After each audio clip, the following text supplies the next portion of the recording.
Todo mundo deve fazer reposição hormonal? Meu nome é Renata e eu sou médica endocrinologista. Uma questão que tem sido muito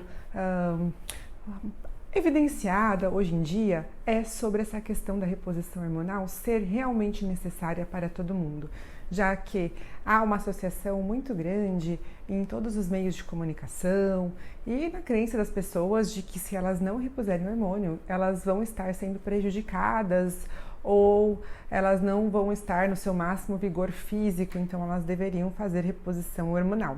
E há até uma confusão sobre quando fazer, em que situações, em que idade, se mesmo que a pessoa não tenha nenhuma deficiência hormonal, ela deveria fazer uma reposição extra para ficar no nível ótimo de hormônios. Então existem muitos esses questionamentos e eu vou tentar esclarecer para vocês um pouquinho sobre isso.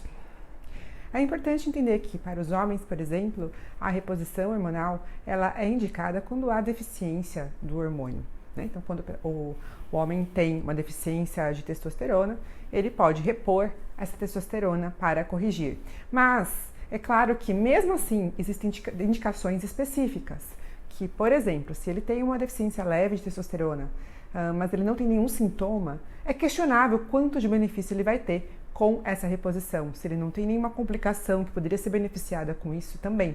Por isso mesmo que há uma questão também que é importante, que não se indica você dosar a testosterona em homens saudáveis que não tenham sintomas e nenhuma complicação, porque poderia haver esse equívoco de que ele vai ver um número alterado e vai considerar que ele está doente, e isso não significa que ele esteja.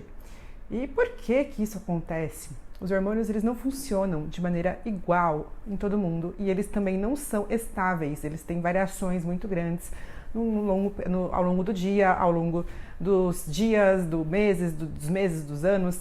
Então nós não ficamos com o mesmo nível o tempo todo. Então quando a pessoa faz uma dosagem, ela tem uma amostra ali que não representa a realidade completa. E também tem um outro fator que é ainda mais complicado de avaliar, que é a sensibilidade a esse hormônio. A gente tem receptores que são portinhas nas nossas células para receber esse efeito desses hormônios. E eles variam de pessoas para pessoas. Então tem pessoas que têm mais ou menos receptores. Tem pessoas que têm mais receptores em determinados locais, em outros não. Então por isso que tem pessoas, por exemplo, que vão ter alopecia androgenética, mulheres, por exemplo, inclusive, que têm testosterona, que se você for avaliar que seria baixa, mas ela tem alopecia androgenética, que ela tem como se fosse um excesso de hormônios masculinos agindo no seu cabelo.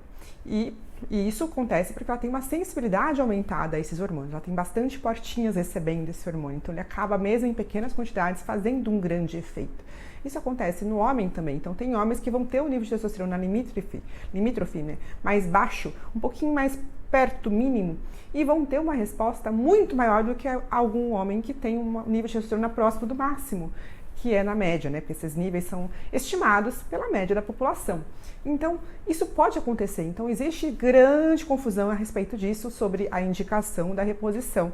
Por isso que no homem, ela vai ser necessária quando há um prejuízo nesse homem e tem uma evidência de deficiência de verdade, porque às vezes a pessoa tem sintomas semelhantes, mas não é devido a isso que ela tem esses sintomas, porque depressão, perda de libido, fraqueza, dificuldade para ganhar massa muscular nem sempre está relacionado com deficiência de hormônios. Por quê? Porque tem outros fatores que vão levar a isso. O estilo de vida dessa pessoa, a parte psicológica, a alimentação, uso de substâncias como álcool e drogas e cigarro. Tudo isso afeta sono, o trabalho, relacionamentos. Então não é uma coisa simples assim. E também há um outro equívoco que se supõe então que se poderia usar esse hormônio, por exemplo, para que ele fique maior, para que aumente o potencial benefício nessa pessoa. Então, eu vou modular esse hormônio, vou colocar, tem testosterona, tá normal, minha testosterona é 500, mas eu gostaria que ela ficasse 800, né? Porque ele fica no limite superior da normalidade, eu posso ficar mais forte, ter mais libido, mais inteligente, mais bonito, etc. Acontece que não funciona dessa maneira, porque se seu corpo responde bem a essa dose que ele tem, você vai colocar a mais, primeiro que o seu corpo vai parar de produzir, no caso da testosterona, o corpo para de produzir a dele, então você vai ficar com uma testosterona artificial que não vai ter a resposta fisiológica normal. E além disso tudo, você vai colocar uma dose a mais do que o seu corpo precisa. E ele pode ter efeitos colaterais relacionados a isso. E assim, então, pensa o seguinte, por mais que seja difícil de entender, nós seres humanos, a gente não tem a capacidade de ir a mais do que a natureza. Então a natureza sabe exatamente o quanto que a gente precisa de cada hormônio e não o ser humano, porque cada ser humano é diferente. Então não tem como a gente modular os hormônios das pessoas. Então quando a gente faz um tratamento, a gente tenta aproximar no nível de segurança que possa minimizar os impactos negativos que essa pessoa teria, beneficiá-la, melhorar a qualidade de vida dessa pessoa, mas sem causar danos maiores do que os benefícios. Então sempre, quando a gente vai decidir repor hormônio, a gente vai avaliar o custo-benefício, os riscos e benefícios dessa reposição para aquele indivíduo e se naquele contexto vale realmente a pena fazer essa reposição, com base em evidências também. Não dá para ser no achismo só. A gente precisa ter evidências, por quê? Porque existe sim muitos efeitos placebos. Quando você coloca uma testosterona na pessoa, pode ser que ela sinta bem-estar, porque a testosterona ela é estimulante para o cérebro, ela estimula a dopamina, mas assim como a droga também faz isso, o excesso causa danos. Então, se você usa desnecessariamente, você pode causar também danos cerebrais, por exemplo. Então, pensando nisso, eu indico a reposição quando realmente tem indicação. Aí vem a outra questão, que é na mulher, por exemplo. A mulher, todas as mulheres vão ter redução dos seus hormônios. Então, diferentemente do homem, que nem sempre essa redução vai impactar na vida dele, muitas vezes nem tem uma redução significativa assim. Tem muitos homens que mantêm um nível estável de testosterona ao longo do tempo, porque na média cai um pouquinho. Mas tem gente que mantém, com 70 anos, está com um nível igual tinha antes, né? Ou muito próximo do nível que tinha antes. Então, na mulher, a gente sabe que há uma diferença. Há uma redução que varia de mulher para mulher a velocidade que isso acontece. E sim, nós entraremos na menopausa, na fase que há uma redução brusca do nível de estrogênio. E isso pode sim causar sintomas que são realmente negativos para a mulher. Acontece que, fisiologicamente, a gente realmente vai perder esses hormônios. Então, quer dizer que nossa natureza foi feita dessa forma. Então, nós não vamos colocar o hormônio para ficar igual a gente tinha quando era novinha, com 20 anos, porque não vai ser saudável para o seu corpo, porque o seu corpo responde de maneira diferente ao longo da idade também. E a sensibilidade dos hormônios também são variáveis e você pode ter respostas negativas se você colocar uma dose excessiva de hormônio em alguém que não está com um corpo preparado para receber essa dose. E assim, também, outra questão que se ocorre é se é obrigatório que todas as mulheres façam reposição, já que todas entrarão na menopausa. E aí, novamente, vemos a questão do risco-benefício. Como fisiologicamente a mulher entraria na menopausa mesmo, né? Todas nós entraríamos, então você pode supor que talvez para algumas mulheres não exista um benefício tão grande de fazer a reposição hormonal. Apesar de todo mundo achar que isso não é verdade, né? Porque isso está muito na moda, assim, tem que fazer, porque se não fizer, você não vai ser uma mulher vigorosa, não vai envelhecer mal. Mas o hormônio que a gente repõe não é exatamente a mesma coisa do que o seu hormônio natural, por mais que a gente imite a molécula. Você pode ter uma molécula idêntica à natural, só que ela não vai ser produzida da mesma maneira que a gente tinha quando era mais nova, que tem os seus ciclos, tem momentos de necessidade e de redução, que o seu corpo entra em harmonia fazendo isso. Tem receptores também diferentes, então cada mulher vai ter um tanto e esse tanto varia, então isso tudo é diferente e aí você não vai conseguir reproduzir isso. Então por isso que algumas coisas estão acontecendo, por exemplo, às vezes a pessoa nem está na menopausa, ela tem 35 anos e quer repor o hormônio. Mas por que você vai repor o hormônio se você não estiver na menopausa precoce, né? Por exemplo, numa falência ovariana prematura. Porque quero que fique melhor os hormônios, porque eles não são tão bons assim. Como é que você sabe isso, né? Isso é uma crença que as pessoas têm, porque realmente faz sentido, né? Poderia um médico deixar meus hormônios melhores do que eles são?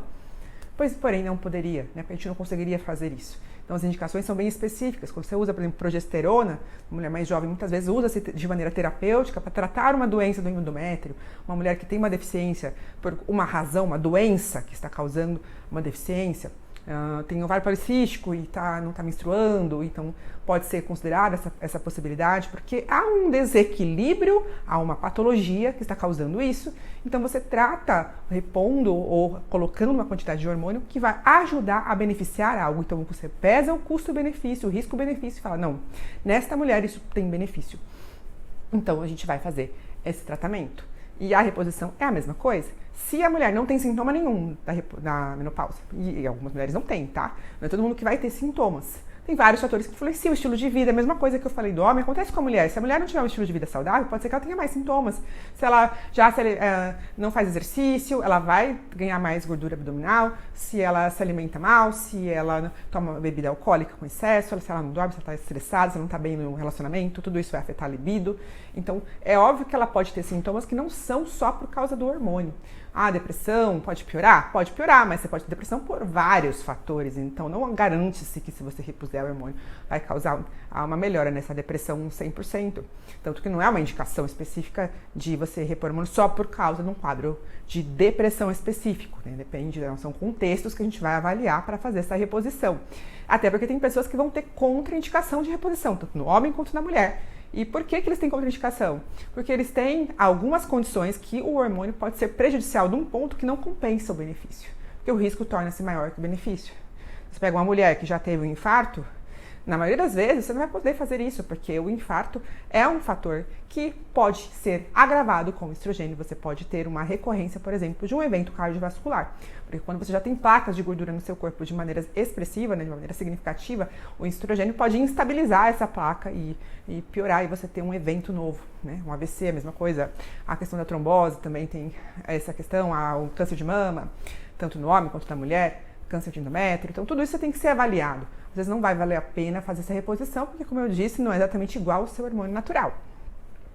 Então, mesmo quando a gente vai decidir fazer a reposição na mulher, a gente vai tentar fazer a dose mínima necessária que dê um efeito que beneficie essa mulher, minimizando os efeitos colaterais de acordo com as comorbidades, com as condições que essa mulher tem. Por exemplo, você pega uma mulher que tem obesidade, que tem diabetes, que tem hipertensão, você não vai dar uma dose excessiva de hormônio, porque ela tem potencialmente um risco maior de ter complicações naturalmente já pelas comorbidades que ela tem. Você vai tentar colocar a dose certa para ela, a via adequada, por exemplo, vai usar uma via que não seja oral de estrogênio para reduzir o impacto de trombose, de hipertensão, por exemplo. Então, tudo isso pode ser considerado para que seja o melhor custo-benefício. E se a mulher não se sente bem com a medicação, e mesmo às vezes troca e não adianta, tal, às vezes não vale a pena, porque você vai ter mais risco do que benefício. E também, a mesma coisa, a questão de tempo. Como a mulher não tem naturalmente hormônio pro resto da vida, em quantidades significativas, então não quer dizer que você vai repor por toda a vida. Por quê? Porque o corpo muda. Então as doenças começam a aparecer diferentes. Com o tempo pode surgir complicações que não tinham antes. Então vai ser avaliado o custo-benefício e a tendência é reduzir essa dose com o tempo ou suspender dependendo do caso, porque aí você vai tentando minimizar o risco dessa situação. Certo? Então isso acontece com todos os hormônios. A tireoide, você não vai modular o hormônio da tireoide, porque se você produz o hormônio, você não precisa tomar. Senão você não vai ficar igual ao seu natural, vai ser pior. Então a gente vai dar para aquela pessoa que tem deficiência, que precisa, que vai ter benefício de utilizar essa medicação. Certo, gente? Espero ter ajudado um pouquinho a entender e até a próxima!